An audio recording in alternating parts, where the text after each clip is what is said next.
Living in the spotlight, hit that light. No cap, no filter, we take flight. Saints on the rise, got that energy. Tune in to our podcast, feel that synergy. New Orleans pride, we never fall. Subscribe to the vibes, we bombard. Subscribe, hit that bell, join the hype train. No cap, no filter, we breaking every chain. In the heart of the city, Saints reign supreme. Live the dream, we living it clean.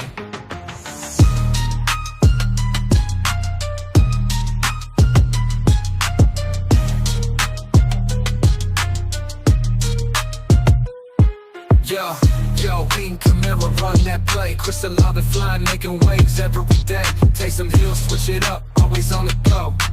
Cam Jordan the fans, putting on a show. Mario with time, bringing that heat. Shaheed's got that speed, can't accept defeat. Subscribe, hit that bell, join the hype train. No cap, no filter, we breaking every chain. In the heart of the city, Saints reign supreme. Live the dream, we living it clean.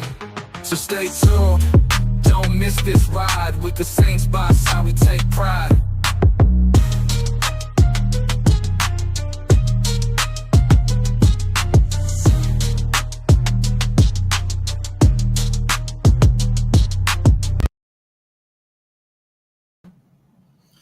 Alright, what up, Who Dat Nation? This is No Cap No Filter Saints. I'm your host, Marley G, and welcome back to another episode of No Cap No Filter Saints, man.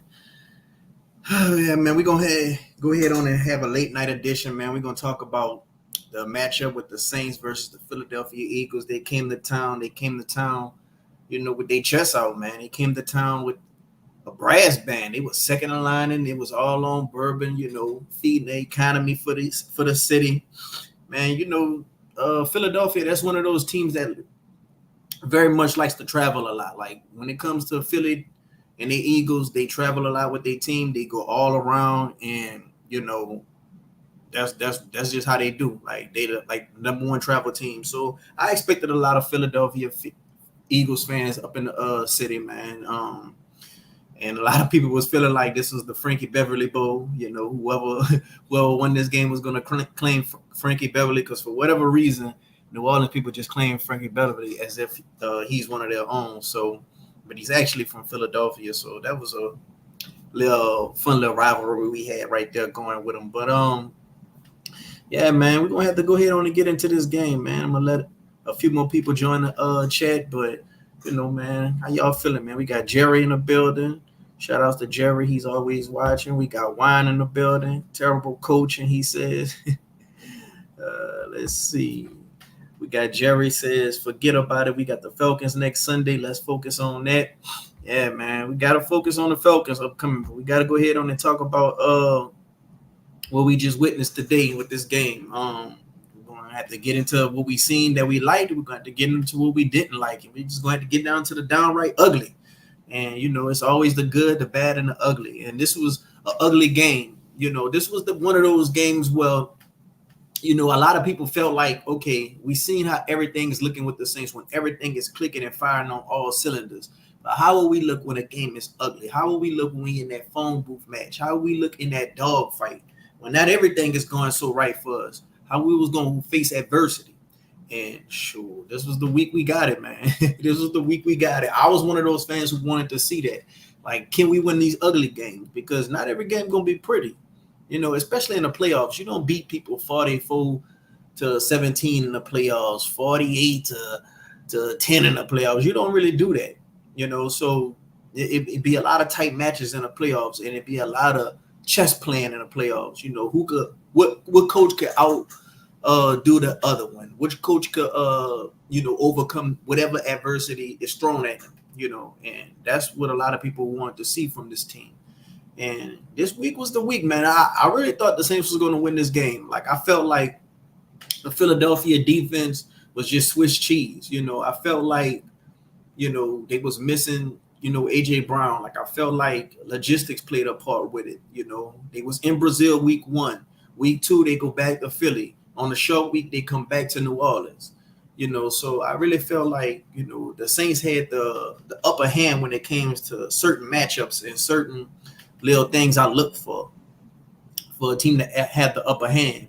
But on the flip side, you got to think about it, man. When this defensive line and this front seven that they have with all this talent and they just underachieving and they just been, just been looking like a shell of themselves, just giving up big gashes on the run, letting teams run all over them, and everybody just saying, yeah, you're bad at the run. You can't stop the run. You can't stop the run. That get to these players, man. Like, they think about that too. They hear that, they see the media, they see what's going on social media, and they got something to prove too. It ain't only the Saints who got something to prove. Like, oh, we the underdog, we gotta go prove them wrong.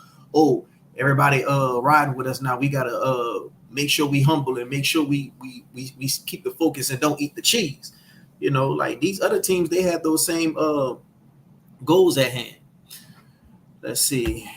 Wine says offensive side was terrible, man. LOL. Defense still elite for sure. Yeah, man. The defense, man. They had multiple turnovers. Like only Dennis Allen could lose a game when you get multiple turnovers. You get a punt block. You get you get fortunate to play a head coach and an offensive coordinator who's just damn near more of an idiot than you are. So it's like you have all that going for you and you still lose on your birthday. Like only Dennis Allen can lose a game like that. But when it comes to a lot of stuff with this game, I will say this. Like, I believe it was the first series of the game. Eric McCoy went down. Eric McCoy is our starting center. And for those of you who don't know, I watch a lot of Matt Moscona. He's always talking to Mike Detillier, and Mike always told Matt, when the team loses its starting center early in the game, that same game or the following week, that team loses 80% of the time in the NFL. Like this is your history. So for everybody feeling like Clint Kubiak called a bad game, and he was just so bad, he was looking so good these first 2 weeks, and he couldn't adjust, man, he was going against history. Like, this is a historical fact that anybody have a hard time when your starting center goes down, because it affects so much, especially if that center is calling out protections, that center is calling the plays, that center is, basically making it very much easier on a quarterback. And with a guy like Derek Carr, you want it easier on a guy like Derek Carr. Like Derek Carr, he's not like Aaron Rodgers or anybody. Like, you want him to have less stress on him as possible. So, when it comes to losing Eric McCoy, that was a big deal. But on the flip side, you got to look at the other side of the coin. I always say this, like, we can't just be biased and worry about what we dealt with, because we did have McCoy go down. We did have Cesar Maurice. He went down, but then I think he came right back sooner. I'm not sure on that, but I believe I seen Ruiz come back. But you got to think about it. They went into the game without AJ. They lost Devontae Smith for a series or two, I believe, down the stretch where they really needed a play. They lost Slate. And I think when Slate had went down, I think they had caught like a long pass. I think when Slade went down, I think somebody came in for him. And of course, Derek Carr was supposed to attack him. He did what he was supposed to do. And Olave had caught like a pass downfield for a big gain. But they also lost Lane Johnson. Lane Johnson is no scrub. He's one of the best offensive linemen in the game. And they lost another offensive lineman in this game. So you got to look at both sides of the coin. Like, they was losing people out there too, but they still overcame. Not to mention, Dallas go turn. Dog, I said the only way they're going to win this game is if they run that ball with Saquon Barkley and maybe Jalen Hurts. He started to do some improvising, and Goddard was going to have a good game, and Goddard had a good game. Dennis Allen still can't stop the tight end. That's if you got a solid tight end and you got a solid running back, it's hard for Dennis Allen to stop that. We ain't been good at stopping the run since Malcolm Brown left, and Sean Payton and Drew Brees. Because when Sean Payton and Drew Brees was there, that kind of made teams like a little bit more one-dimensional, because, we get up on them with a lead. So once we get up on them with a lead, they run become a little bit more obsolete. But as far as like that guy in the middle, Malcolm Brown was that guy. And ever since we lost Malcolm Brown, Dennis Allen ain't been able to stop the run efficiently like that since. Like when Malcolm Brown was there, we was going whole years without a running back going for over 100 yards. But I said, but if we want to win this game, we're gonna have to stop the tight end. We're gonna have to stop Saquon Barkley. And I said the only way they're gonna win this game is if they have good games, maybe their special teams make a play, or their defense gonna need like 2 turnovers. And I think the defense only got 1 turnovers that sealed the game. So man, this was a tough loss on a lot of people, bro. Like the Saints Twitter was in shambles. You go on a lot of different podcasts, a lot of people are upset. So many people were just riding high on this team, and just now a lot of people are just arguing, and a lot of people are getting out of character. And it get like that when it comes to Saints. Like you seen it. You seen it. The damn murder rate that went down in New Orleans. Like Clint Kubiak then cured the murder rate. So it's like when the Saints do good, man, the whole city do good. Everybody just starts having feel good vibes about themselves. Shout out to the new subscriber Trail. Let's see. We got Jawan says it had a lot of opportunities to win this game. Yeah, man, we had plenty of opportunities to win this game, bro. But you can't make no excuses, man. You got to credit Philly, bro. They came up in here and they won this game. And you can't really just say it was a lot of flukes up, because they shot themselves in the foot numerous times. Like they didn't kick the field goal on multiple occasions. Well, I said, damn, they should kick a field goal. They didn't punt the ball when they should have punted instead of. Then when they do kick the field goal, they kick the field goal 60 yards. Like, why would you do that when your defense performing good? It was so crazy, dog. You had a lot of stuff going your way, and you still blew this game. Clint Kubiak, I don't know, man. Maybe he could have did more motions. Maybe he could have got the tight ends involved more. Maybe he could have got Jamal Williams involved more. Give Alvin Kamara a breather. Alvin rushed the ball for like 26 times, 87 yards on the ground. I believe he could have got Alvin involved more in the passing game. I think he could have got Chris Olave involved more. But man, it was getting pressure, bro. Like Jordan Davis and Jalen Carter, they was eating Ruiz lunch. Dog. If you go back and you go watch the all 22, you'll go back and see they was eating Ruiz lunch. And Ruiz, I believe that Eric McCoy was covering a lot of his imperfections. Eric McCoy was covering a lot of Ruiz imperfections and his flaws, bro. And it showed today.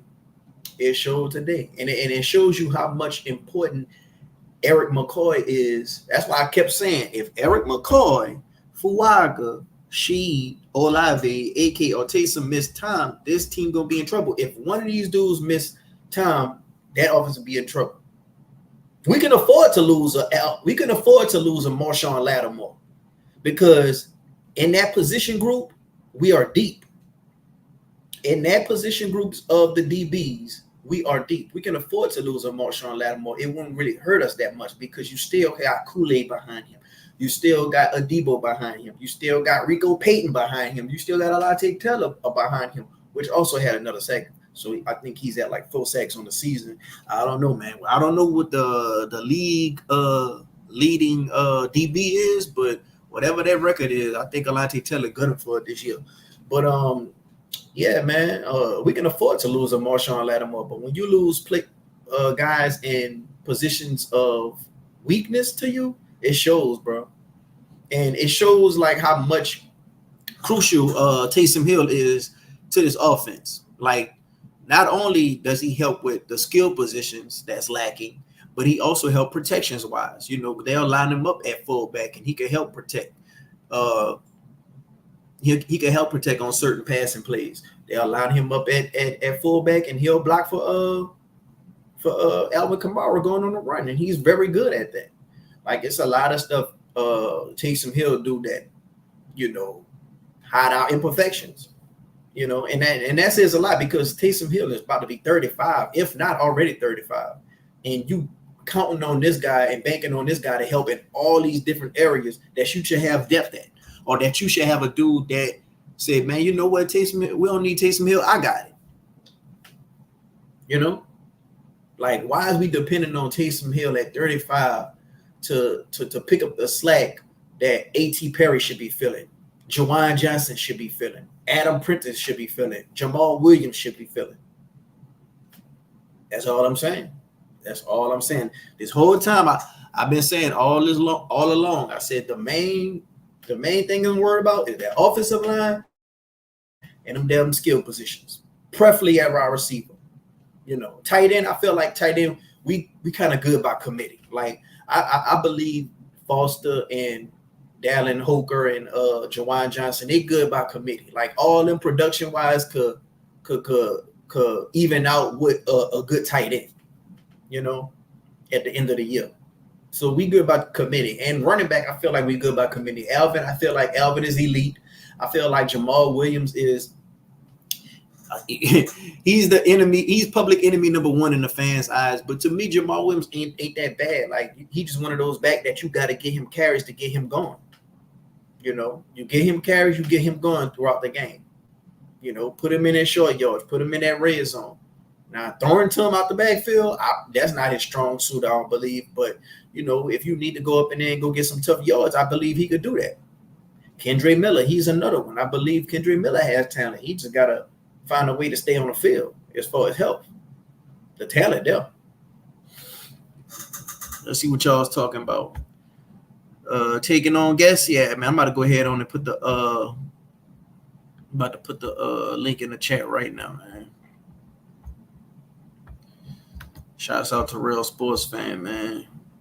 That dude right there got a good YouTube channel. He be having a lot of good takes. Yeah, man. If y'all won't come in and come talk with me, man, the link is in the chat.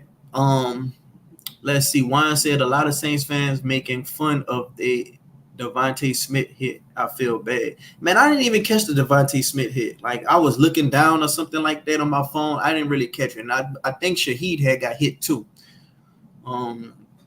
Let me see. Every week, we can change the season. Yeah, Jerry. Every week is going to be a different week. Real Sports Fans say I'll be there in a little bit. We wrapping things up now. All right, man. Y'all could come on over and come to the show, man. I don't mind. But yeah, man. Like Jerry said, every week it's gonna be a change to the season. So every week we're gonna figure out what we gotta work on. Every week a team is gonna have film on us to see how they can stop us. But just because a team got film on you, it can see how they can stop you, don't mean they got the personnel to do it. Not every team gonna have a Jalen Carter and a Jordan Davis and a Kobe Dean and a lot of those guys that the Eagles have. Bryce Huff, like a lot of teams ain't gonna have that. So that's another thing in itself right there. Let's go ahead on and look at some of the stats, man.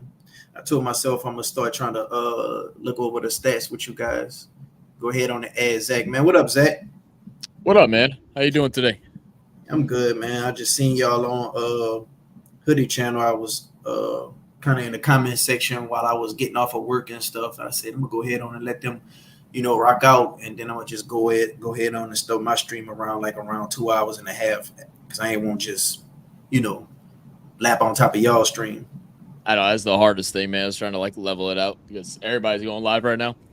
So I mean, I was listening to a little bit and saw some of your comments, man. So I mean, overall with the game, yes, give me a quick recap of what all you thought and everything.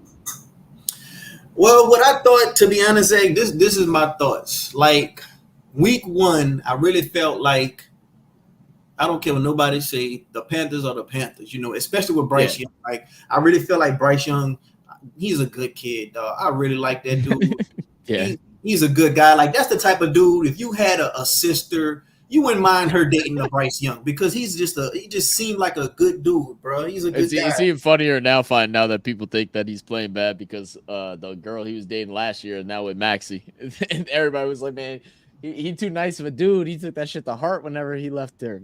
I forgot about that. Well, when it comes to those football players and athletes, I heard that a lot of times they rotate these same girls that you see them with a lot, because those girls know how to play the game.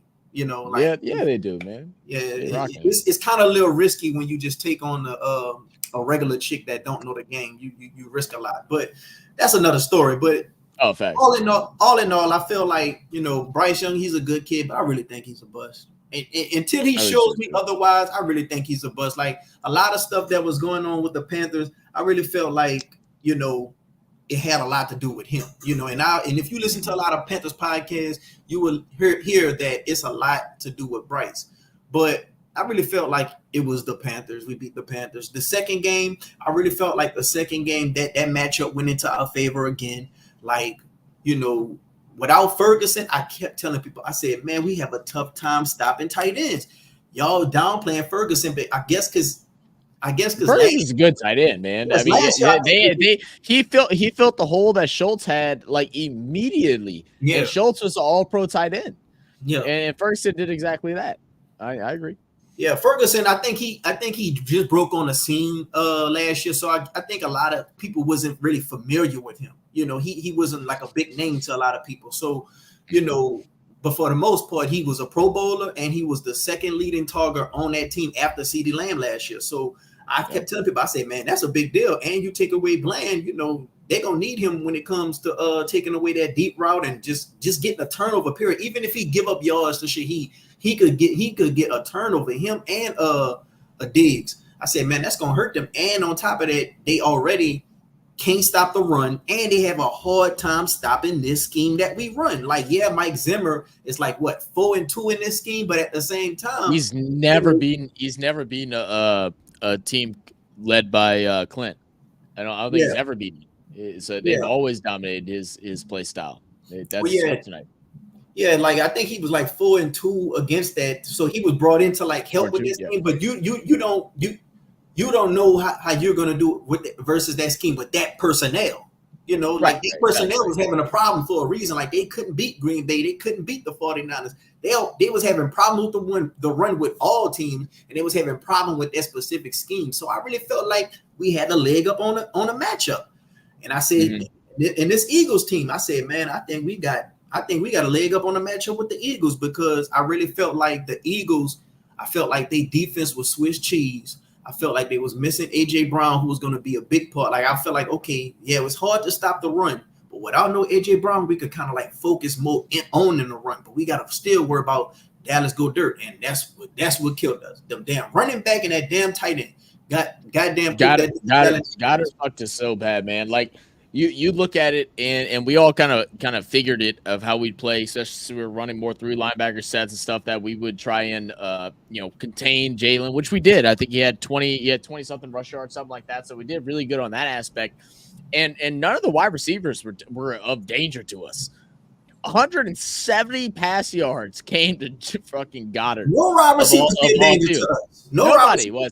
But we were also being stupid, and there was at least there was one moment. I can't say it was multiple, but there was one moment where they showed Devontae Smith getting triple team. Look, Devontae, man, good on the Slim Reaper, man. I liked him coming out of college, out of Alabama, doing his thing and everything like that. I think he's dangerous in the deep throat. I think he's good across the middle and get into space and everything like that. But y'all gave that man too much respect. Y'all acted like this dude Devontae Adams in his prime, triple teaming him.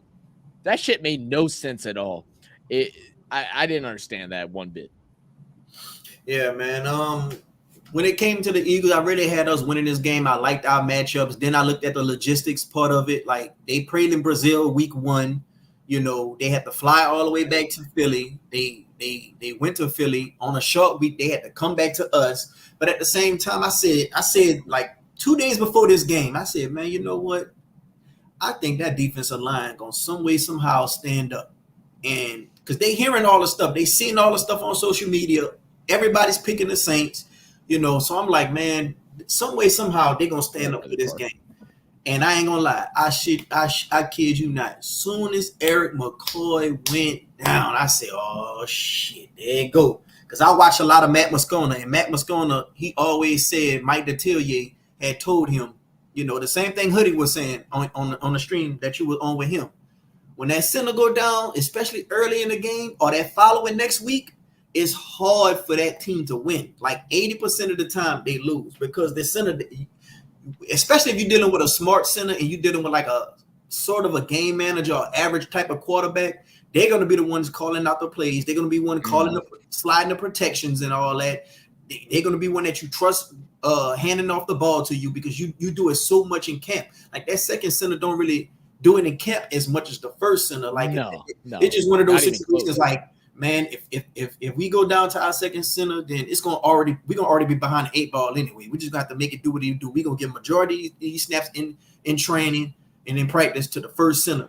Well, So go and ahead, I also felt like he's a big part of the reason why Ruiz will look good. Like I felt like he helps with Ruiz's flaws. And Ruiz, he went down, but I think he came back in the game. But when he I think someone did say he came back. Yeah, he came back in the game. I've seen him came back in the game because I tweeted. I said, "Man, is Ruiz okay?" And not too long after that, I seen him come back in the game. But still, Jalen Carter was eating his lunch. Jalen Carter was eating. You gonna see it on the 22. It's so funny how, we talk about they gave too much respect to Devontae Smith, but then don't give enough respect for that defensive line. Like, yeah, they showed in the game versus the Falcons where run was all over the place. Run defense looked bad, but are we acting like they don't have good guys at that line? At least not good names, people that haven't started out in college, and a lot of them are also really young as well, like including Jalen Carter.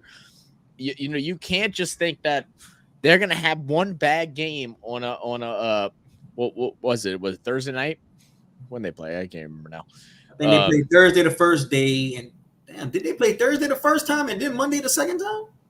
You might be right. Yeah. So you're not gonna sit there and think that they come out and get exposed and have everybody. They might not be on Twitter and stuff looking like it, but you're not telling me they didn't look at it and say, "Oh, this run defense is horrible. These cats don't know what they're doing. They don't know how to stop the run." Every team's gonna go out there. They even had their own fans coming in on the pages saying, "Oh, we're effed. We're screwed. We're gonna lose because we ain't gonna stop AK. We ain't gonna stop AK." You don't think that's gonna light a fire underneath each and every single one of them mugs' asses? Like, of course it is. And we gave them not enough respect because we tried to run up the gut, even when McCoy was there. Run up the gut, up the gut, up the gut. No, we got rid of the whole play style on offense where we were being more deceptive and it was just easily readable.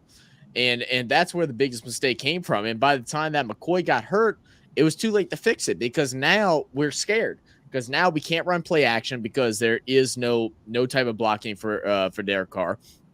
When Carr would drop back and go to throw, the pressure was there immediately, and they're looking for the long routes consecutively. The one thing that pissed me off the most is why didn't we have any plays thrown towards the middle? Like Juwan Johnson, Foster Moreau, nothing like that was towards the middle. Easy passes, even just checkdowns to Kamara, even for 4 or 5 chunk yards. We weren't seeing that. It was run, deep ball. Or maybe not even deep, but 15, 20 yards down the road. There was nothing just going across the middle of the plane to where we could break them up and spread them up, make them play more honest. They were eating. They were happy. They were like, "Oh, damn, y'all ain't gonna threaten nothing else. Y'all just gonna do this all day? Oh, yeah, easy cakes. Let's do it." Yeah, and not to mention, man, the Eagles shot themselves in the foot so many times that game. Dennis Allen, the only person that could have a punt block, get multiple one interception, 2 fumbles, 2 turnovers. I think they won the penalty battle. I think they had more. We did. We only had 3. They had 7. Yeah, yep. You still lose. How could how could you still lose a game like that on your birthday, bro? That is crazy to me, bro. But I really feel like not on your birthday. Yeah, hey man, it was a lot of happy birthday Dennis Allen at 11 a.m. But soon as 3 p.m. happened, he was getting cussed out. That's the crazy part. That was about it. But yeah, man, I sat back and I watched the game and I watched the opening drive and yeah, I think this is 3 straight weeks where we started with the ball, which this game concern me the most. Obviously we can't determine the coin flip, but we start with the ball here and we go out, we run 2 straight downs up the middle, get nothing there. We end up stretching out for a first down. We do a pitch head to the outside, kind of get stuffed up. Then we go back towards the middle again. And, we kind of march our way down the field a little bit and there's nothing explosive about the team that we saw in the first half. And I feel like it's part of the thing where we got battled up front a little bit more than what we were used to or what we have in the last 2 weeks. We game planned and we expected like Carolina, we came in and we're like, we should just bust their ass. So that's what we did. Against Dallas, the goal was stop Micah Parsons. Don't let him get a touch, right? But I think he only had one quarterback pressure during the game we played against them. That was the goal. We knew if he did that, the rest of, especially with the other guy in the opposite end, I'm forgetting his name for the Cowboys, who was out. We're fine. This game, it's a bunch of healthy guys on the defense side that are hungry, angry, mad because they played so bad, and we just thought that, oh, this is like Carolina again. We're gonna walk over them. And that was just not the case, and there was no adjustment. And once McCoy went out, there was even less adjustment. It was like we already kind of gave up. It was like we set up in different play schemes, and we go to do anything, and Carr's pressure automatically. AK is getting hit first thing in the backfield. Then we set up we try to get pretty because we're trying to like light a fire in their ass. We try to do the fake Derek Carr on the 4th and 1, whatever it was. Derek Carr rolls out, they direct snap to AK, and he goes to run to the left side. Well, AK likes running behind blockers. He doesn't like running in open field like that. Not right off the handoff. Goes out slow, gets stuffed up. Do you think he got that? Where he extended out, it was close. I wanted a review. It was close. It was. So close. Do you think we should have kicked the field goal?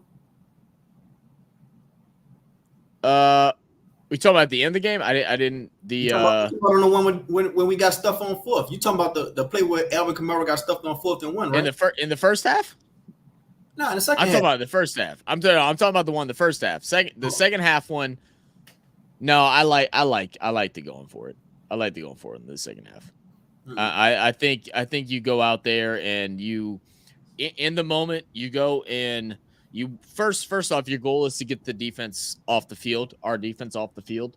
So you go ahead, you convert. If you're able to convert that fourth down, get a first, make that drive for a touchdown, then all of a sudden momentum swings. The dome has already been electric. You get that, crowd gets loud, you score a touchdown. I think that's rocking the bed for the Eagles. It was a different it was either the fourth. It might have not been a fourth down, might have been a third down where they did the direct snap to AK, and it was just not executed correctly. AK likes to run behind blockers, like I said. They set him out to where they have all the linemen push everybody right, and then he has to meet the secondary, and AK hesitated, and he wasn't able to get the push through there, and he did the little chicken wing extension out trying to get the first down. They didn't review it. I thought it was close to a first down. But I just think the game plan wasn't great. And they're like the same way the Falcons lost too. I think they did like the same thing when they just trying to run to the outside. But if you got 1 yard, I'm a strong believer in run up the middle. Like it's closer to get it when you go straight ahead versus running around. Like that time you spend it running around, you could have been going straight ahead. But that's just me. But Kellen Moore's an idiot. Nick Sirianni's an idiot. Like those dudes, they dropped the ball so many times. Sirianni came out and said that he's not even coaching. He doesn't call offense or defensive plays. He out there to look good. I don't know if he was trolling when he said that, but I always wondered what Dan Campbell do. Because I don't know if Dan Campbell is offensive or defensive. I know he was a tight ends coach, but I don't know if he's calling defensive plays or offensive plays. So is Dan Campbell just like a team motivator or something? So I don't know if Nick Sirianni was trolling when he said that, but I really feel like those dudes, like, man, they didn't go for the 2 field goals when they should have went for the 2. But like, why not go for the field goal when you see your team playing good defense? The game is already tight, and then you go for the field goal when it's a 60-yarder instead of punting. Like, again, your defense is playing good. Why would you kick a 60-yard field goal and then give us good field position? So we had all this stuff going in our favor, and we still lose. Man, 2 years ago, I'm sitting there, I'm thinking Sirianni is a fucking genius. These last 2 years, I'm sitting here, how does he have a head coaching job when you have a roster like he has, and you continuously make the same mistakes? And it all started off last year whenever there was one like 4th down play. I can't remember exactly who it was or who it was against and stuff like that. And he basically got outvoted by the players on what they should do next. And they decided it was like a 4th and 2 or something like that, and they decided to throw a 45-yard pass to AJ Brown in double coverage. It's like, you think you were going to be sneaky and pass a 45-yard bomb to AJ Brown of all people, like he isn't going to be doubled?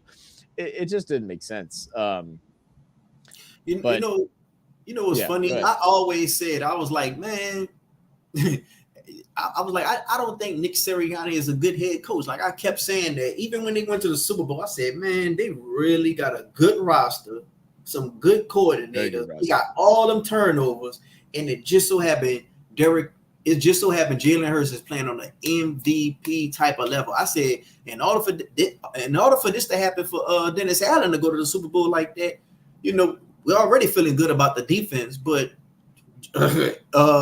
Derek Carr, he's going to have to play on an MVP type of level and on a Jalen Hurts. So I was I don't see that. But, the first 2 games, it was looking like Clint Kubiak was on that type of path, So I was like, man, I don't know. Maybe we can, have something going for us. Maybe this can be stable. But I still felt like we were having very good matchups, But, man, at the end of the day, we talk about McCoy, but also talk about Taysom. Taysom Hill is about to be 35 years old, and it says a lot when a dude like that got to cover up all the imperfections of your skill positions, of your protections, like he got to pick up the slack from fullback, halfback, wide receiver, and tight end. So it's like I went into this season, I said, man, I just wish the offense had a little bit more depth, or bodies or dudes when it comes to like them skill positions, or when it comes to the offensive line. And this was one of them games. And nobody just gonna have 2 good centers. Nobody gonna have 2 good centers. Like that's unheard of. And if a team do got 2 good centers, they not about to trade their backup center. The only team that did is Philadelphia, funny enough, with Jurgens sitting behind Kelsey the last 3 years. Well, it's literally the only team that had. You're right. I'm sorry. No, you're right. Yeah, they drafted him like Howie Roseman. Shout out to Howie Roseman. But it's like, bro, it's like, man, how much are we gonna be depending on Taysom? Like, we very fortunate. And you know what? That's so funny you mentioned it, because I never even took that perspective of it with Taysom Hill. Is that like he is the linchpin? Yeah, like he's a dude that covers up flaws, man. Like he's that Scotch Band-Aid, bro. Like strap him up and tape on it. Right, and he has. He's done things that give to Taysom, right? And the one thing today that I didn't understand that I thought they would do in the second half and they didn't was AK's obviously struggling to get any yards on the ground. So I'm like, okay, maybe we throw in Prentice obviously isn't doing it, or they just don't have it set up. Y'all haven't worked out Juwan or Foster Moreau to come in. Y'all have worked everybody else in all these different positions. You had Rashid Olave back there at one point. You haven't worked big guys to be lead blockers for these guys. And Moreau and Juwan, other than today, Moreau had a really bad blocking day today. But they've been doing well at being lead blockers and stuff for runs on the outside. So it's like, why don't you bring them over? And like you said, with Taysom Hill, it's like, damn, there was an obvious hole without him being there. And it's not going to show up on the score sheet because, people I've seen some people messaging you. Hoodie pointed it out to me, but how they were saying, Taysom's now faking an injury or something like that because he isn't getting the touches. Bro, Taysom is the rock on this offensive side of the ball. Like he blocks phenomenally well. He gets the 2-3 yards when we have to get it. He's willing to do anything out on the field, and it doesn't seem like like now you're pointing out, he's filling out gaps in the misprints of our offensive scheme. When we don't have that lead blocker, when we don't have Taysom, we don't have that lead blocker. When we don't have Taysom, our screens out to the left and the right side don't exist. All of that is missing whenever you don't have Taysom back there. It's kind of crazy now that you point me out. Now I'm sitting here wanting to go back and rewatch the game to like really evaluate it. What do you think about Hoodie's comment I got up right here? I wouldn't say that he has to pick up slack. He's just so good at all positions. So we use him to free rolls, use him in those roles to keep defense on their feet. If you had dudes, you wouldn't feel the loss of the presence of Taysom if you had dudes. And that's all I've been preaching all off season. I say, man, we need another. We need to beef up that offensive line, and we need another wide receiver. Like tight end, I'm kind of cool on tight end by committee. I really felt like they were underused this game. Like you gotta get Juwan more targets. You gotta get Foster Moreau more targets. You gotta get Holcomb more targets. You know, I really feel like we good by committee. Running back, I feel like, you know, this probably just wasn't a good game for the running backs because we was missing a McCoy. So you got to go do something else. But, you know, if you had dudes, you know, you wouldn't feel the presence of a Taysom. Like, you know, Bud Means wouldn't be a healthy scratch. A.T. Perry, we'll probably be able to depend on him more. Like, if you had dudes, you wouldn't feel this missing presence of him. But we're fortunate because nobody else has a Taysom. Okay. Now I'm in full circle with you because I don't think you can replace a Taysom with one player, but we are missing dudes in certain positions that would cover that, right? Like if we have those, this team is built around not built around, but a lot of the offensive schemes are built around what Taysom can do, and you organize based off of that because of the dual, triple threat, whatever you want to call them. Feats is able to accomplish, and outside of Olave, First off, I mean, shout out again Olave because he held his blocks all game again today, but they weren't able to get to the second level in the run game in order for his blocks to matter. Shaheed couldn't hold a block, Tipton couldn't hold a block, Foster Moreau couldn't hold a block today. So like we were talking about like throwing out screens and utilizing the screen more, but every time we did, they got blown up in the backfield every single time. I think there was only one screen that went for positive yards. That's why they had to get away from it because they had nothing built around it. Yeah. And see, when I talk about dudes, I'm talking about, okay, let's just say fully healthy. Okay. Fully healthy, if the 49ers were to add a Taysom to their team, but then Taysom Hill get injured on the 49ers team, would they be missing Taysom? No. Because they got dudes. They got dudes in all those positions that Taysom is masking our offense for, you know. Mm-hmm. That's Hoodie right here. I'm gonna go ahead. I want to bring him on. Yeah, bring Hoodie in. What up, Happy birthday, Hoodie. Oh, dang, he muted. He don't even care about us. Bastard. Wow. He'll come in whenever you come in. But happy birthday, Hoodie. We're ready for you whenever you come.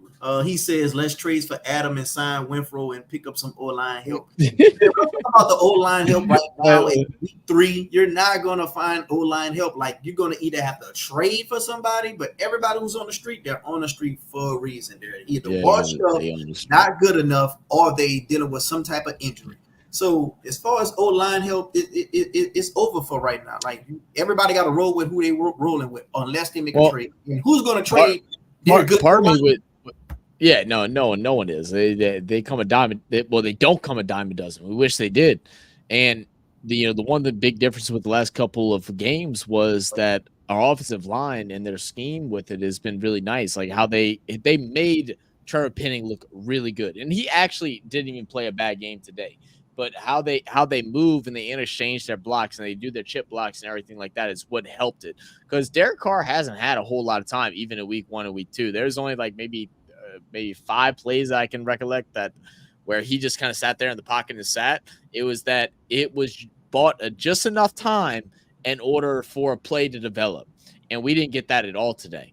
The other thing that really upset me with this game was, last 2 weeks we've been hyping up how unpredictable we were.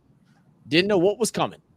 The only play that was unpredictable was the run to Olave on I think it was a 2nd and short or 3rd and short where we had Olave in the backfield. I think that was the only unpredictable play. We saw the literal exact same play on that interception pass that scored us a 70-yard touchdown. And it's like, you don't think that the Eagles didn't sit there and watch that shit 20 times over again and break it down and see exactly how it's going to look and who it's going to go to and how it's going to operate. And with Carr in that situation, he sat there and I replayed a couple times and he actually pumped and like went like he was going to throw it, while he's looking up downfield, looked to his left, saw a guy pressuring him, and then decided like, oh, F it, let's just throw it and hope he cuts into the middle because I know I'm not throwing it deep because he had a deep safety on him. You got to take the sack there, but that was repetitiveness. We are not going to win with this team by being repetitive. We're just not going to. Things have to look new. Things have to look fresh. You got to be able to disguise things a little bit more, just like on the play I was talking about where they direct snap to AK. We saw it last week. You don't think they are watching every trick play? We can't be a team that's based off of just trick plays is what's going to win us games. We have to be able to win by just ordinary offense into the trick plays and to catch them off guard first. Those deep balls don't work if the run game don't work.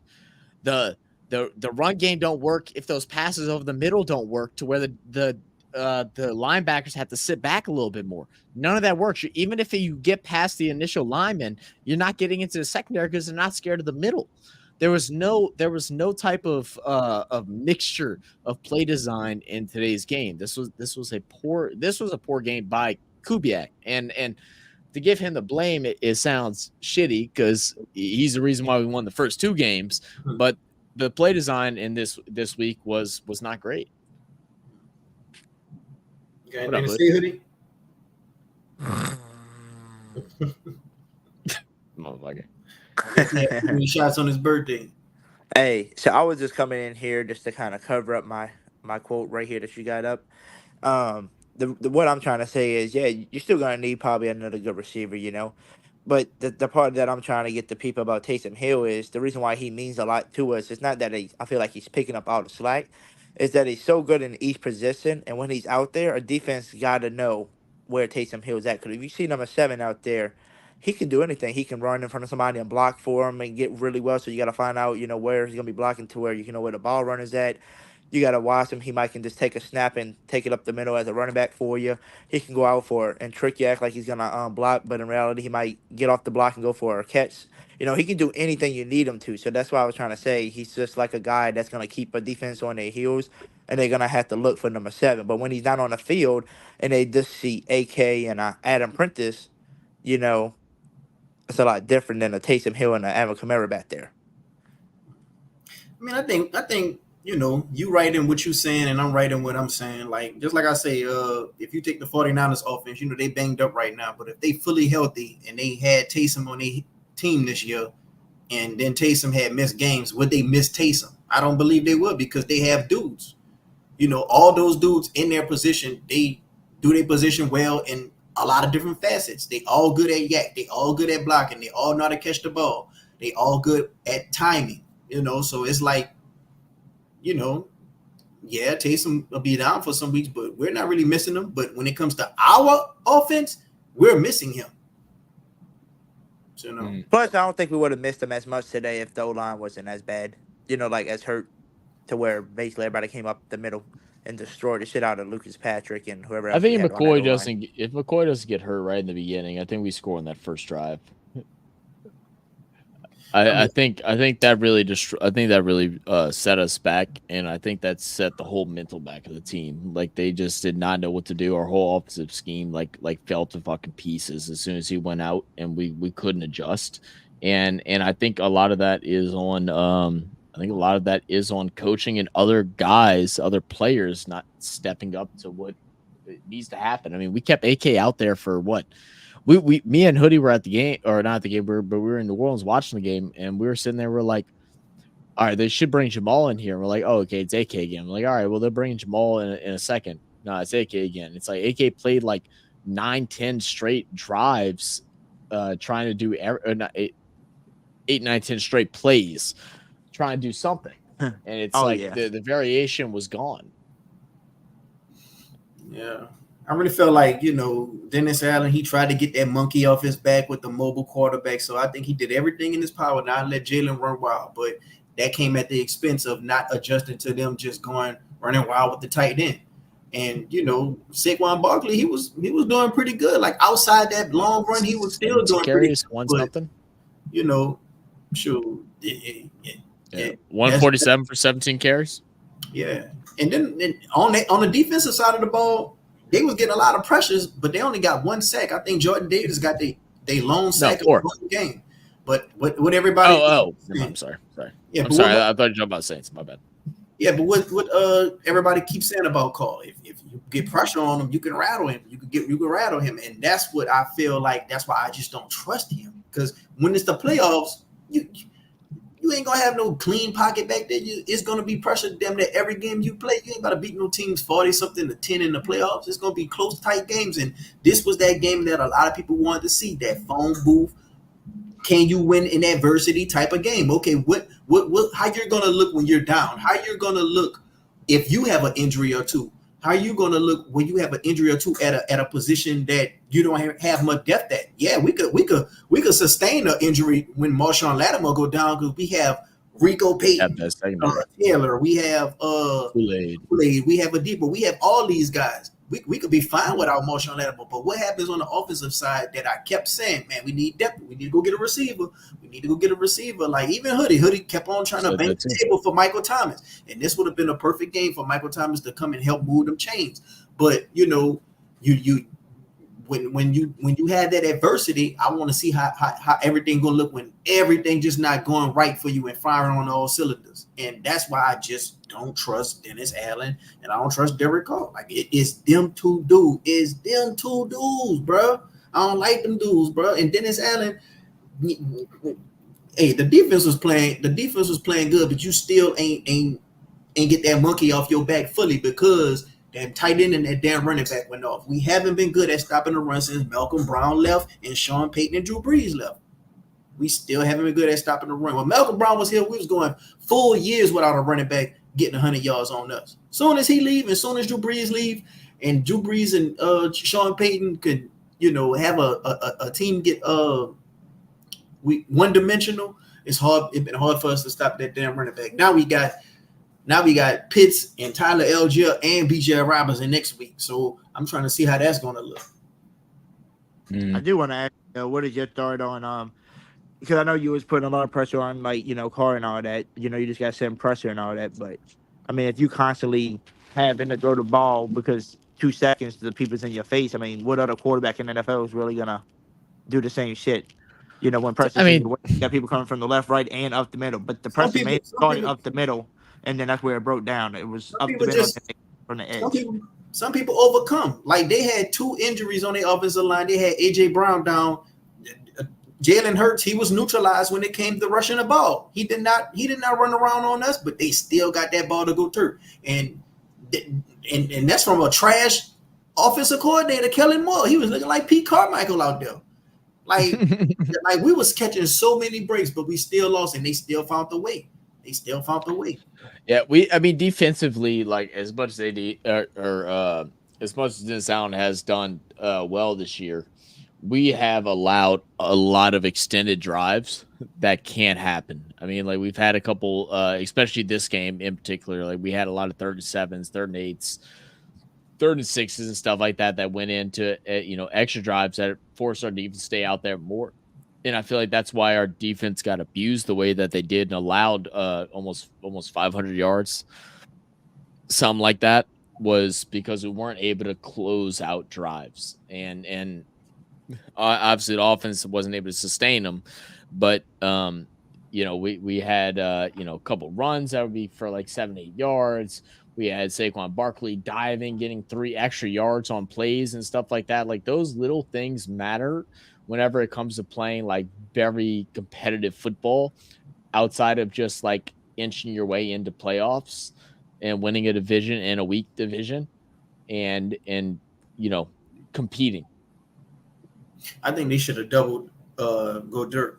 That's what I think. I think they should have double go dirt, and they should have put somebody one-on-one with Smith. That's what I think they should have did. There was no need of double and triple. You know what? Yeah, that shit made no sense. How did Lattimore look to y'all? He looked all right to me. Coming off an injury. I mean, quiet.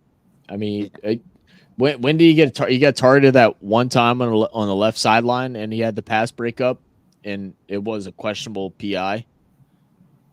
Outside that, I mean, what did he do? He was a little slow chasing Goddard on. He kind of stumbled trying to chase Goddard on the not the touchdown throw, but the deep run for that 70-yard.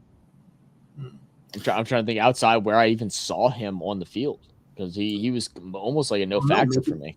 Maybe they should have pushed Marshawn on go dirt. I mean, I remember when Bill Belichick he put y'all remember when he put your boy on Jimmy Graham. I forgot what his name was, man, that cornerback.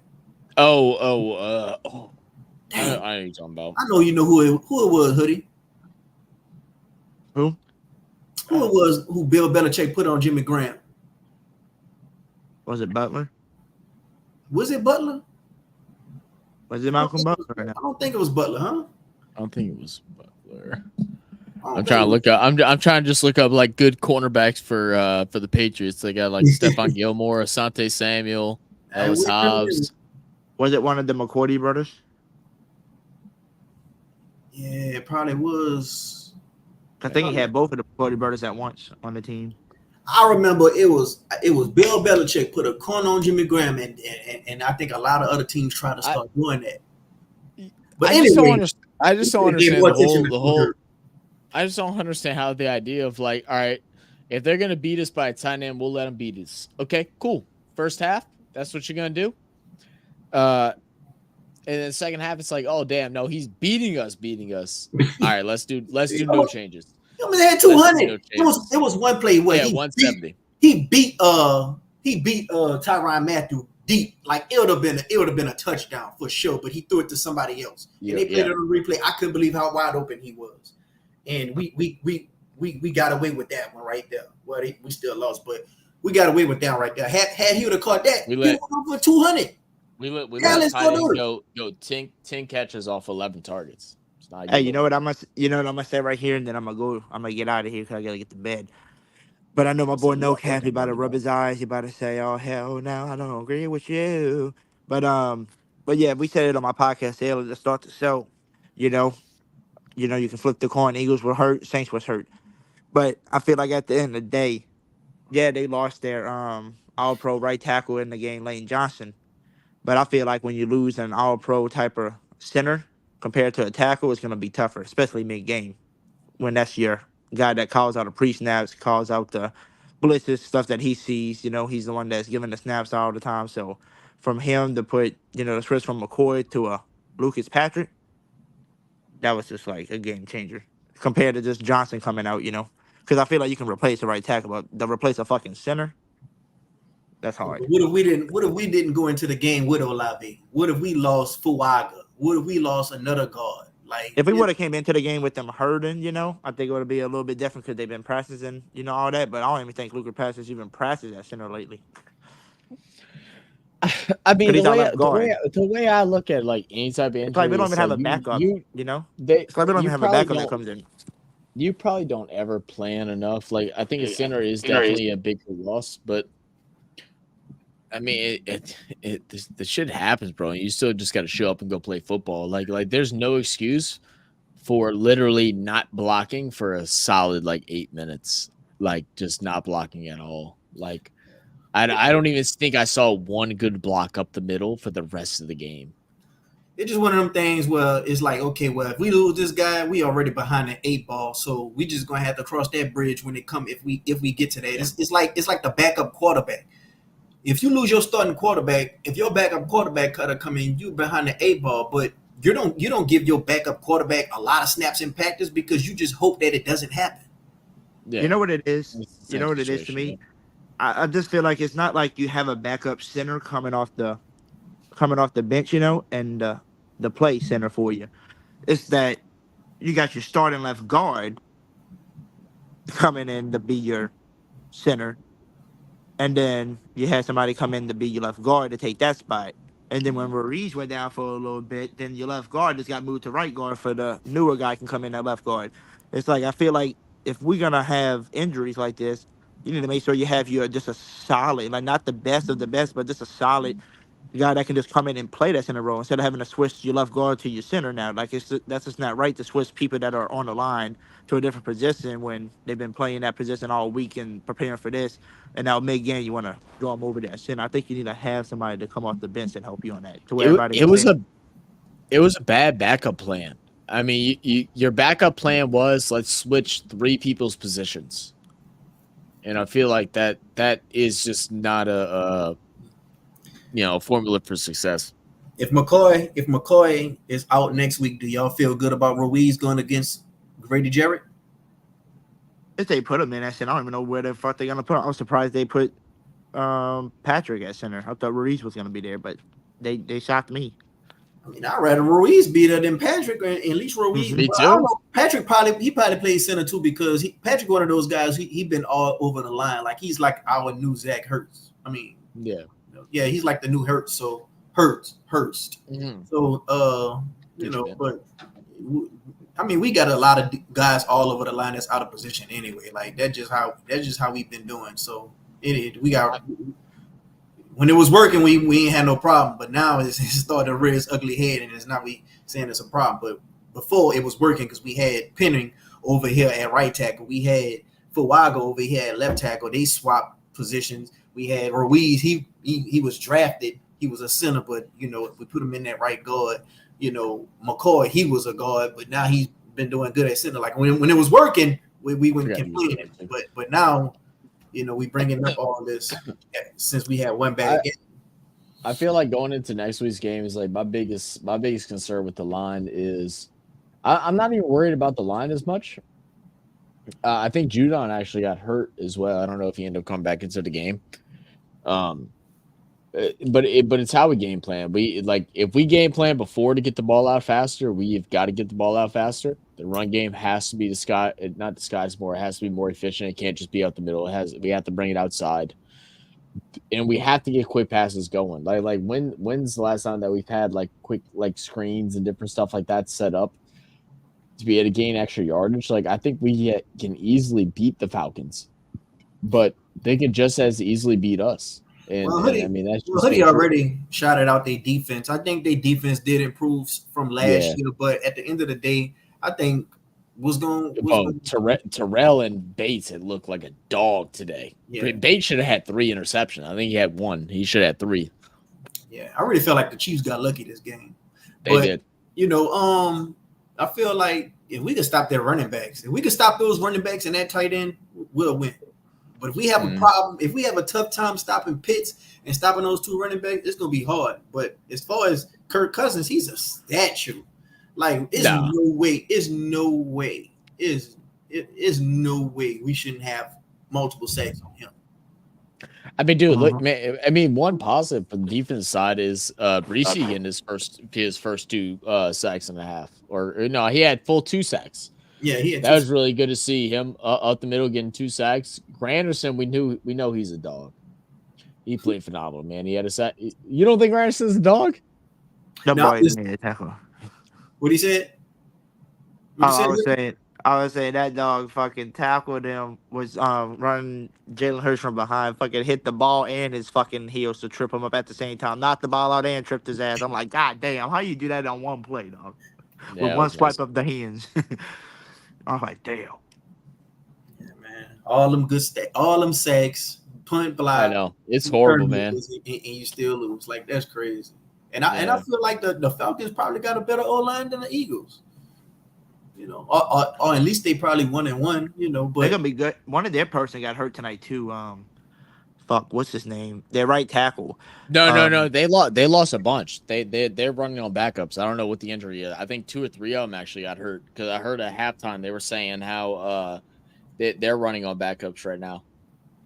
Jeez.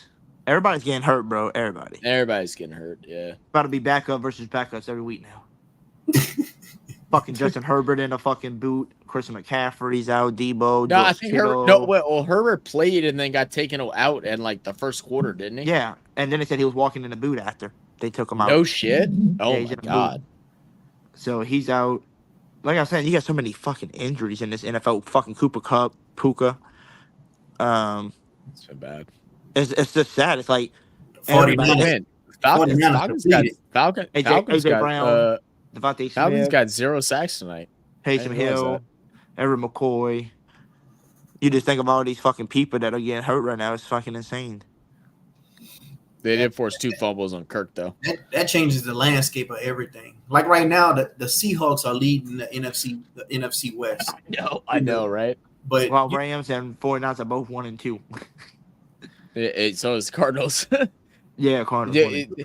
I know. I saw we were talking earlier. It's like some people were like saying like I have a guy that I follow on. He's a big like college football guy, and he's like, yeah, the NFL sucks this year. And I was like, to be honest, I was like, man, I love it. I was like, you don't know who's gonna win any week right now. It's back and forth, man. There's been so many upsets. It's actually been fun, man. We're seeing the depth of teams, and we're seeing teams fall. Like, yeah, I mean, you want to see everybody healthy, but it just shows like who's really like that and who isn't. You seeing I a feel lot of like- weird shit. I feel like you're gonna know who everybody is around week 10. Like Yeah, when it's we early. When we was 2-0, I kept telling people, I said, man, around week 10, you're gonna start knowing who everybody is. Because like I say, man, when we beat the Titans, I really felt like, okay, yeah, this team is gonna be a good team. This is a good win. We beat that team ugly. That's a good win. We beat the Panthers. I thought Frank Reich was a good head coach. I was like, man, I think the Panthers going to win like 7 games. You know, they're going to be a good team. So we won 2 ugly games and we 2-0. So, you know, we got our ugly games out the way. Now we're going to start have to, you know, dominating teams. And lo and behold, those 2 teams were just bad, you know, picking top in the draft. And, you know, the Jaguars and the Eagles were starting out fire. You know, both of them was hot. But then around week 10, you know, they just started dwindling. And it just go to show you never know who really going to be who until around week 10, you know, because you could start off bad and, you know, start making a run, or you could start off good, you know, and everybody just got you labeled at this playoff team, just like the Jaguars and the Eagles, but then you could just fall off. That's why I kept telling people after we was 2-0, I said, man, y'all talking to be- Super Bowl and stuff. Hey, Like, to be honest, the only team in the NFL right now that's consistent to me is the fucking Chiefs, and that's because they're winning games that they probably shouldn't. They probably shouldn't have won tonight. did the Bills win today? They Bills play play tomorrow. Okay, the Steelers, man, them dudes going another 5 season, dog. Bro, man, I look like I almost put it on my fucking life that Mike Tomlin was gonna have his first under 500 season, man. But he making me eat that shit. That's for sure. It's only Bro, 3 he- things It was that's nice knowing you, real. 3 things that's guaranteed. 2-1 Jeff right now, man. Texas And Mike Tomlin a plus 500. above 500 Mike Tomlin season.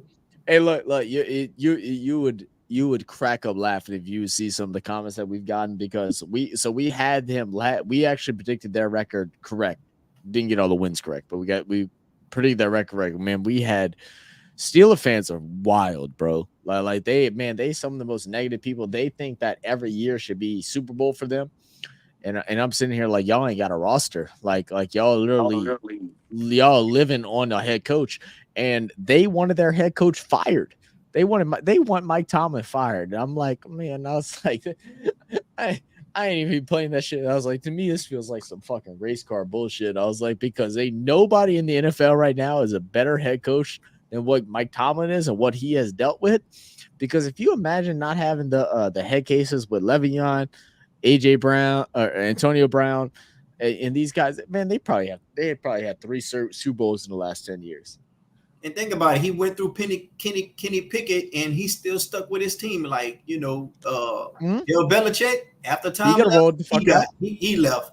Sean Payton, after Drew Brees left, he left. Like a lot of these guys, once they guy leaving, they leaving. Well, but Tomlin, I don't know if y'all remember, Tomlin was part of the I forget what it's called, but like the only reason why he even got a chance at hiring was because of what's it called, where you have to interview like different people of different nationalities and stuff like that. I forget what's called, DEI or DEI, is that what it's called?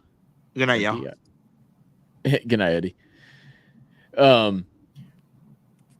But he during that time, I remember he wasn't even like on the list. Like he was on the short list. It was like, oh, we got to cover these points and stuff. And then he got hired. And I remember people being pissed off in Pittsburgh about it.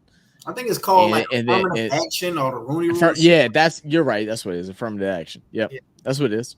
Yeah, and Yeah. he got hired, and he's been holding that shit down like crazy, bro. Like he's taken like sub-average teams to winning seasons, and they're like, "Oh yeah, but we expect Super Bowls." I was like, "Well, man, y'all wanted Kenny Pickett." Like, that boy is trash. And think about it, they went 10-7. Like we had to struggle for that 9-8. They That went 8, yeah. 10-7 in that division that they in with a Hard ass division. Yep. You know, hardest division in football, probably. With Kenny Pickett, and they did that. Like that's crazy, dog. That's crazy. But yeah, man, like you were saying, man, like a lot of them deep shots to Shaheed, like that stuff not gonna work all the time. And man, No, it's not. a lot of those deep shots, man, it was a dude right in Carl face. I'm talking about Carl got it off just in the neck of time. I said, man, this ain't gonna be sustainable if we just gotta pass and guys get back that fast. How it was. Yeah, even the opening 2 games, it wasn't like that. He had dudes all over his face and stuff like that, and he got thrown out just in time.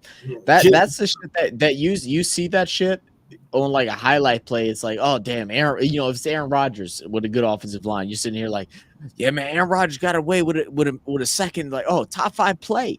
But that became a standard the last 2 weeks. Is that we expect that? You can't expect that. You can't. They got to figure out a way to do a little bit better pass protection, and like good on Clint for being able to understand that what the line is and how to get the ball out a little bit faster. Not able to establish a run game today, struggle with that because then they just felt comfortable. And the thing is with the Eagles, they only rush 4. They don't blitz often. So like they were getting that pressure with 4, so they're like, why would we blitz and sacrifice a big run game or sacrifice a big hole and allow AK to get to the secondary? They didn't have to worry about it.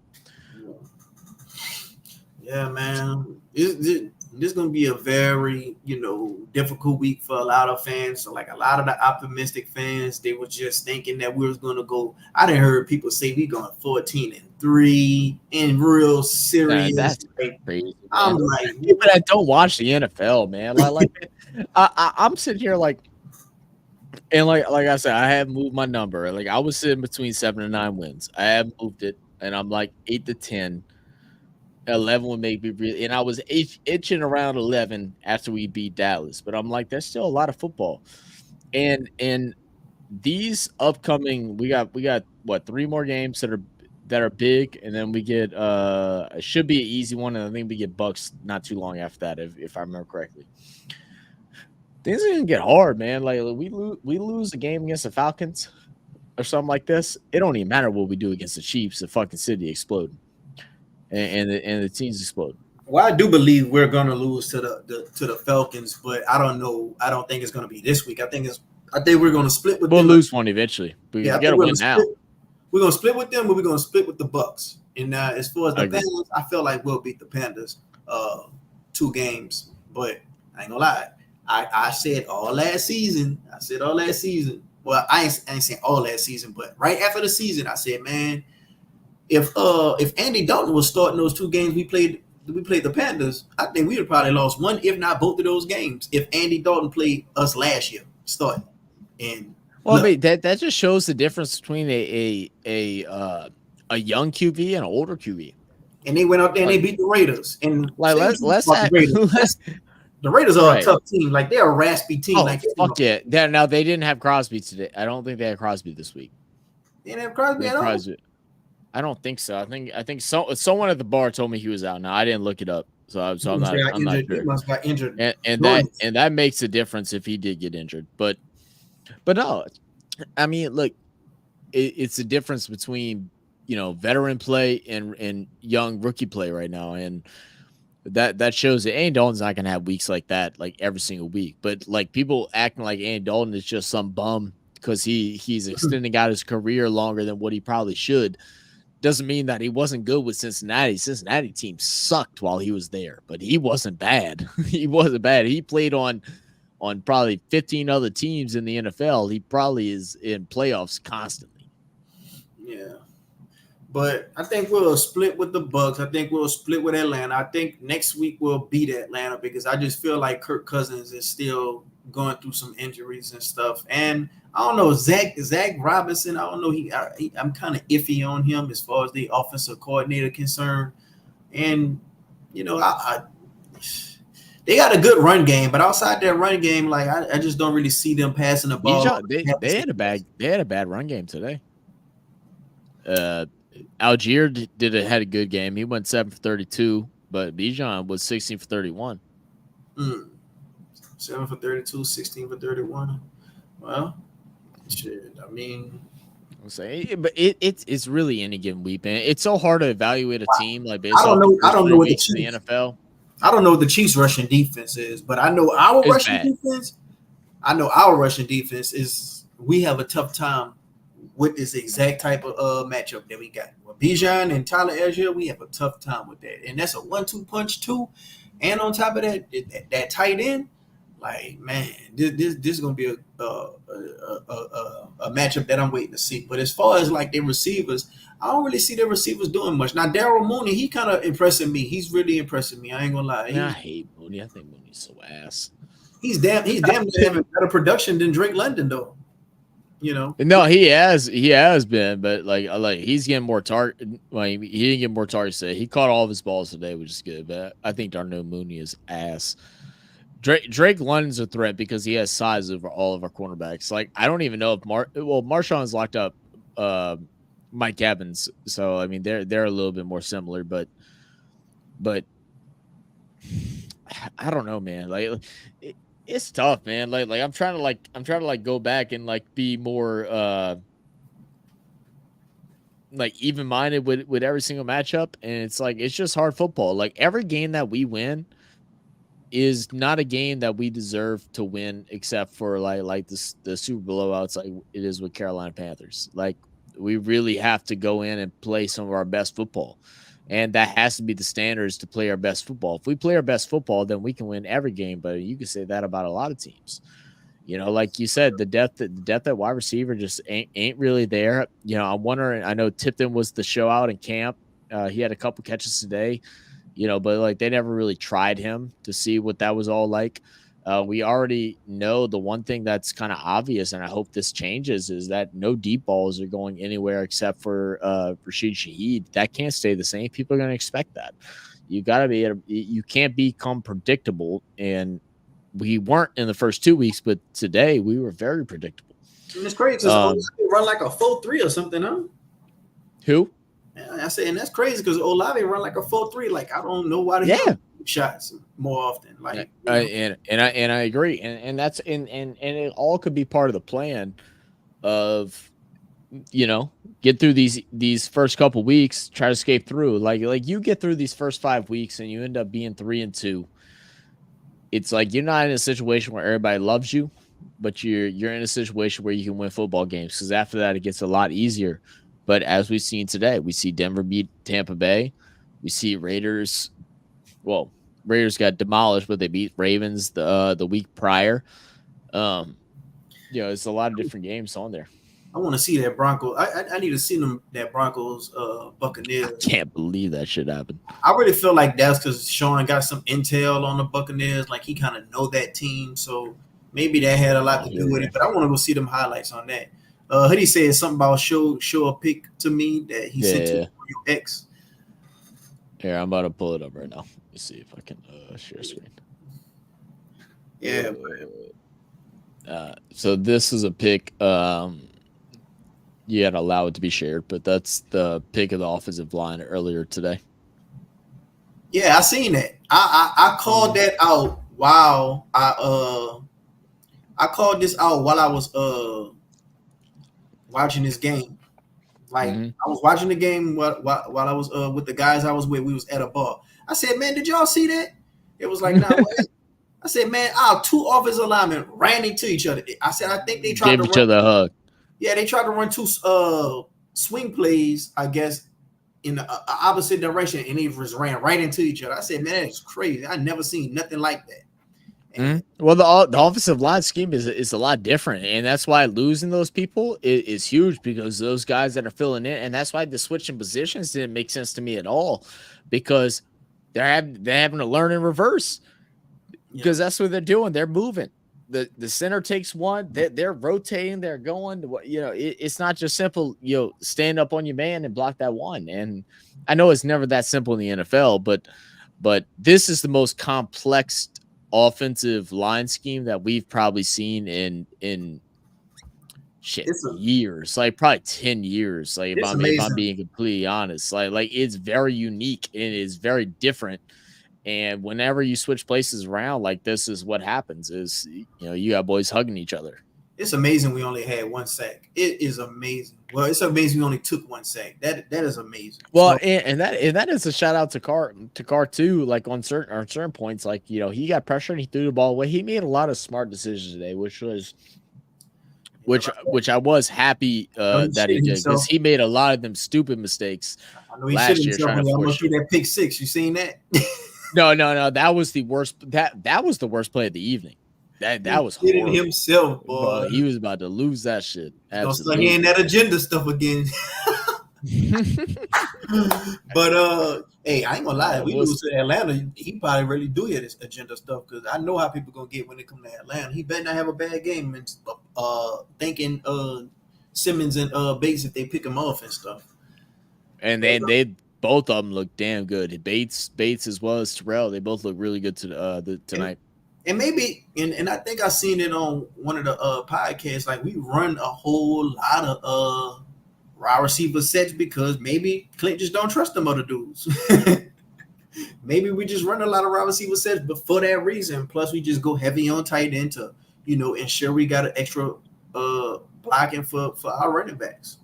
So, well, I think you're right on that. I mean, I'm not trusting these wide receivers. Like, I've said it before, and everybody hates on me. Footy's still here. He just said goodnight, but he might still be listening in.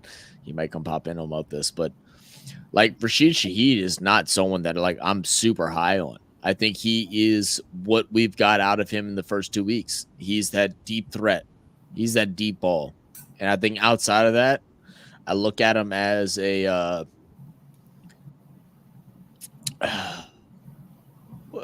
what's your boy's name? Played for Chicago. That was like the punt return specialist. I don't know why he just got inducted to the Hall of Fame. So shout out to him. And he's a Hester guy, but he has better hands. He has better hands in the deep ball.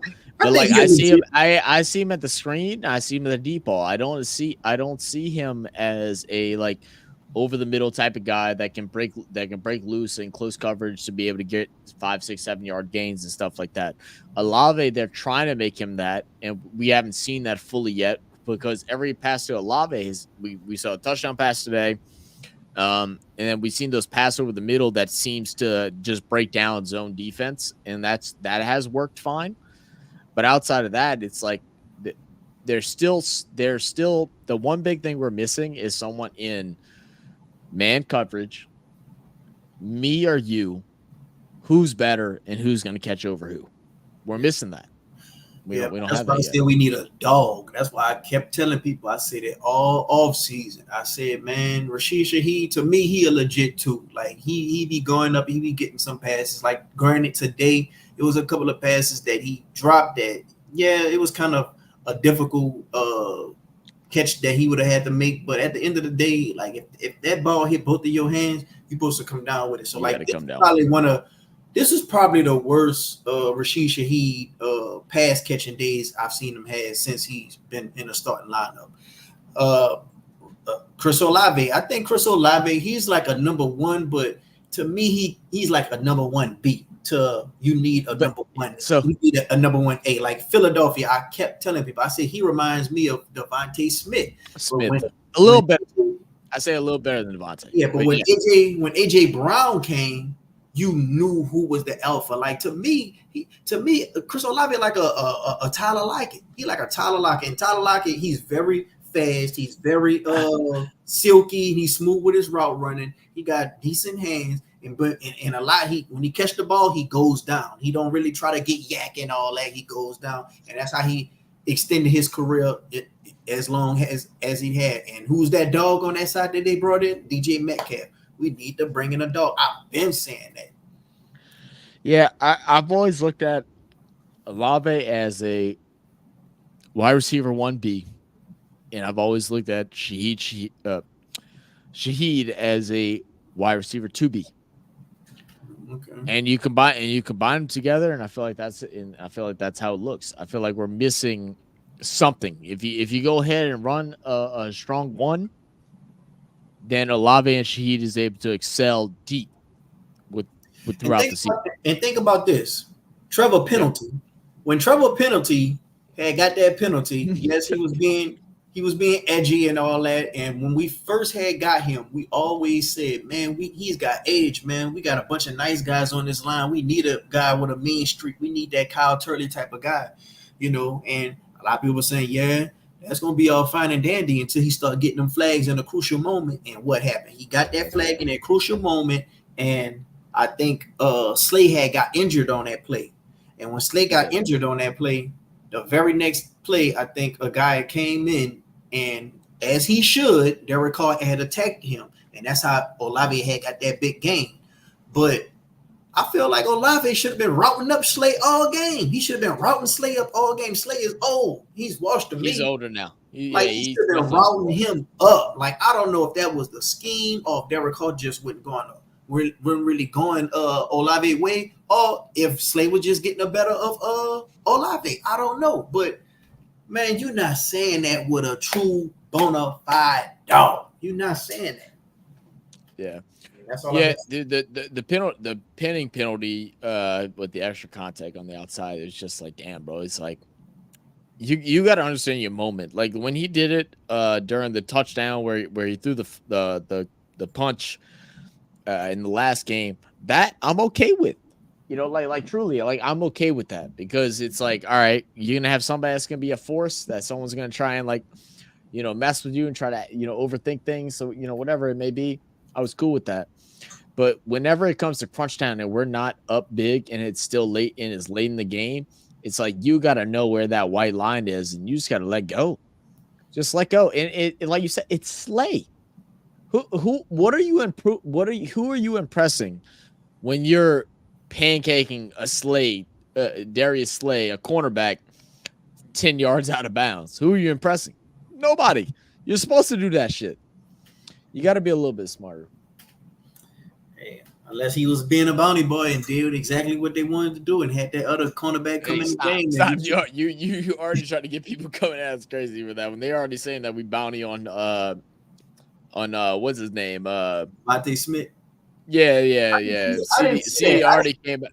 I didn't see that or Rashid Shaheed big hit. Like, I didn't see both of those. I think my head was probably down. I probably was on Twitter or something writing about the game, but I didn't see that. Yeah, I mean the Devontae one. I mean, I get what CD was trying to say. He was trying to say, oh, his forward progression was stopped. But I mean, let's not act like we haven't seen nobody get stopped and they keep running. Like, it was a clean hit. It was none to the head. It was shoulder pad to back. I think he got a concussion from the whiplash more than anything. CD he hit him. He that's what CD said after the game. He said it was the dirtiest hit he ever seen. I'm like, nah, that's bullshit. I didn't even see this. Because he leaned down the shoulder and he hit him like right here, right on the trap. Who hit him? And,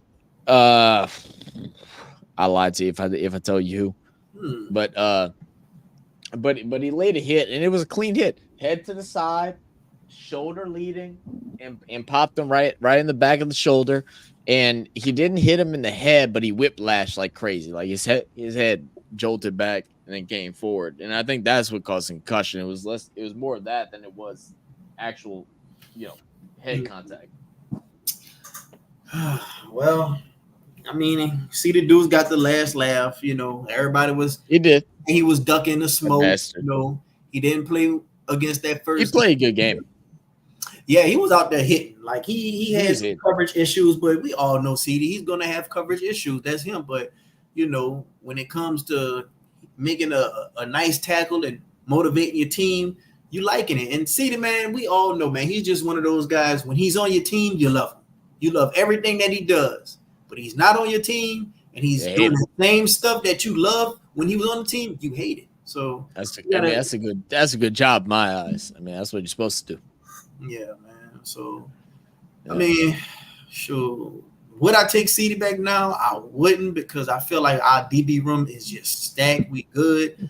But I can say one thing, like Alontae Taylor, man, he need to start wrapping up on his tackles, man. Like he's doing good when it comes to the sacks. He probably trying to be on pace on leading the Yeah, with Hutchinson, huh? yeah, he's trying to set a DB record when it comes to sacks on the season. But when it comes to tackles, man, he got to wrap up and tackle, bro. I remember one guy, he had got a first down because I think Alontae Taylor tried to knock his block off and just ducking down on some Marcus Williams stuff.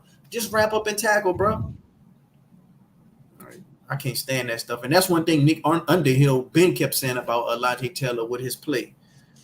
So maybe he's going to have to go back to the drawing board. Just go down to the basics and the fundamentals. Yeah, I mean, we'll see. We'll see come next week, man. It's going to be a good game. The Falcons and people that are thinking that it's going to be a slept-on game are crazy. The Saints fans to think that the Falcons are going to get, whitewashed. Same as Falcon fan think that they're just going to. Where is the Saints? Where's who? Where is the game? Oh, this game is in Atlanta. This is an in Atlanta game. It's gonna be a tough one. It's gonna be a tough one. We have to come out and to be honest, this is a game that I feel like is a must win.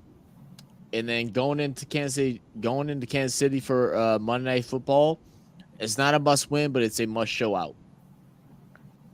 If we're wanting to get any type of respect and want to feel like we're a team that can be competitive, for a playoff, for a division, anything like that, we got to beat the Falcons this week. We got to beat them away, especially after this tough loss. And I don't care if Eric McCoy can't play or whatever it is. We got to go out there and win this.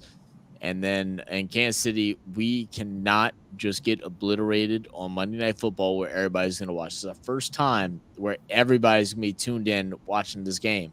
And we got to go out there and we got to compete. And we're going to have a little bit of help. No Pacheco. We got a good little film on them from Atlanta and what they did well against them today. It's a game that we got to go and compete in. And it can't be a compete game like we did today against the Eagles where we should have won, but we didn't win because our offense sucked. It's it's got to be they beat us because they beat us and we didn't beat ourselves, so they felt like we beat ourselves. Yeah, man, exactly. I felt that same way when we lost to them, Drew Brees, when Drew Brees played against them in the Dome. Like, that was just one of them games where you just like, man, Patrick Mahomes making some unbelievable passes and they making some unbelievable catches, dog. You just got to credit them, dog. Like, we couldn't play defense no better. So, yeah. But I'm going to go ahead on and get ready to end the stream. You got anything else you want to say, Zach? Oh, man, just subscribe to No Cap, No Filter, man. Don't miss out. All right, man. Thanks for joining the stream, Zach. Man, you always come appreciate with me some on, good, logical points, bro. Like, you one of my favorite people to talk to. Every time you're in hoodie stream, I just hear a lot of people be saying stuff, and I'd be like, oh man, so biased. But you be the only person. You always hit your let me play devil's advocate. So you always show that other side of the point that people don't want to see. But yeah, man, I enjoy your takes, bro, and I appreciate you coming on to the show, bro. Yeah, appreciate you having me here, brother. Appreciate everybody in chat. Y'all have a good night, man. Appreciate you. No, I don't even know your name, dog. What's your name? My name Jamal, man, but I go by Marley G. Marley G. All right, appreciate you, Marley. Have a good one, man. All right, peace. Yeah, man. Shout out to Zach, man. Shout out to Hoodie, man. Today was Hoodie birthday, so happy birthday, Hoodie. Today was actually Dennis Allen birthday, if y'all didn't know. So yeah, man, Dennis Allen lost on his damn birthday. Hoodie then watched the game just fall right out his grasp on his birthday. So man, sorry for your Hoodie for your birthday like this. But at the same time, man, happy birthday. Wish you many more. Thanks for joining the stream. Thanks for joining the stream, Zach. Thanks for everybody in the comment section. Come and rock out with your boy this late at night. I'm gonna go ahead on and do a Falcons preview pretty soon. We're gonna have a score predictions. We're gonna have some guests on the show. Gonna have some new guests on the show too. I probably got a special guest for y'all. So stay tuned. Y'all gonna be in for a surprise, man. But other than that, man, shit. We're gonna have to go ahead on and get to it. We're gonna dissect this film and we're gonna give our takes with this upcoming Dirty Birds matchup out there in Atlanta. So man, like I always say, man, who that, and like the great Dennis Allen say, keep doing what you're doing.